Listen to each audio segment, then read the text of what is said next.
സംസാരിക്കാൻ അറിയില്ല, അറിയാലോ.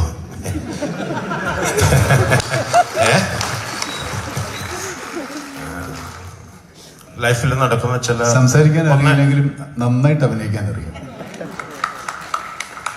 ഇനി ഉണ്ടാവില്ല ഇങ്ങനൊരു സിറ്റുവേഷൻ, ആർക്കും ഉണ്ടാവില്ലെന്ന് എനിക്ക് തോന്നണം.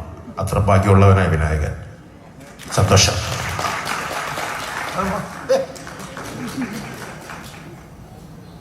രണ്ട് വാക്കിലെല്ലാം ഒതുക്കിയല്ലേ? ബാക്കി ഞാൻ പറയാം.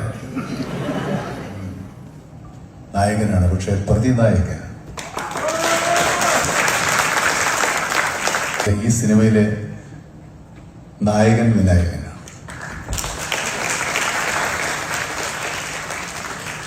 നമ്മൾ അങ്ങനെ തന്നെയാണ് പോസ്റ്ററിൽ ഇട്ടിരിക്കുന്നത്. ഈ പോസ്റ്റർ കണ്ടില്ല. വിനായകനാണ് നമ്മുടെ സിനിമയിലെ നായകൻ.